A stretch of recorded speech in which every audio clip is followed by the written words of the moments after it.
Hello real folks, నేను మీ doctor Sravanthi Ellisiri, real estate expert. So new government form అవ్వగానే కొన్ని డెసిషన్స్ అందరినీ ఒక కైండ్ ఆఫ్ ఇన్వెస్ట్మెంట్స్ చెయ్యాలా వద్దా అనే ఒక కన్ఫ్యూజన్ స్టేట్ లోకి తీసుకెళ్లాయి. సో దాంట్లో భాగంగా మనం ఈ రోజు కొన్ని వెరిఫైడ్ ఆర్టికల్స్ అండ్ కొన్ని వెరిఫైడ్ ఛానల్స్ నుంచి మనం ఒక ఎనాలిసిస్ ని మీ ముందుకు తీసుకురాబోతున్నాం. దట్ ఈస్ ఫార్మాసిటీ రద్దు చేయడం, మళ్ళీ ఫార్మాసిటీ యథావిధిగా అదే ప్రాంతంలో ఉంటుంది, ఎలాంటి మార్పులు ఉండవు అనే న్యూస్.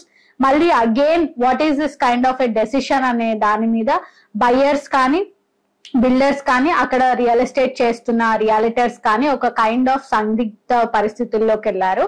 సో ఫార్మాసిటీ ఫస్ట్ దాన్ని రద్దు చేయడానికి కారణం ఏంటి అంటే పొల్యూషన్ బేస్డ్ గా ఉంటుంది అని చెప్పి దాన్ని వేరే ప్రాంతానికి తరలించాలని అనుకున్నారు.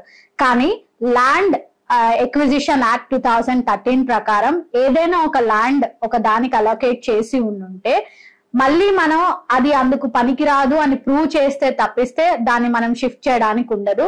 సో మనం ప్రీవియస్ గా కూడా అనౌన్స్మెంట్ వచ్చినప్పుడు we should get a clarity అనే దాన్ని మనం అర్థం చేసుకోవాల్సిన పరిస్థితి అప్పుడు ఉండే.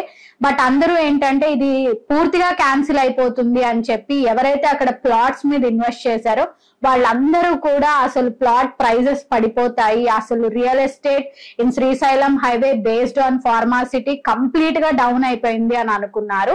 సో ఇప్పుడు మళ్ళీ లేదు, ఫార్మాసిటీ అదే ప్లేస్ లో క్లస్టర్స్ వైజ్ గా ఫేజెస్ వైజ్ గా డెవలప్ చేస్తామనగానే మళ్ళీ అందరూ ఒక రకమైన పాజిటివ్ మైండ్ సెట్ తో వచ్చారు.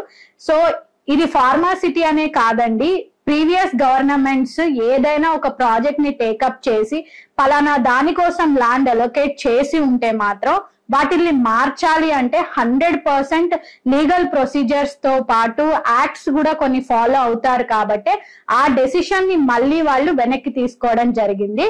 సో ఫార్మాసిటీ ఎన్ని ఫేజెస్ లో డెవలప్ అవుతుంది ఏంటి అనేది we have to wait and see.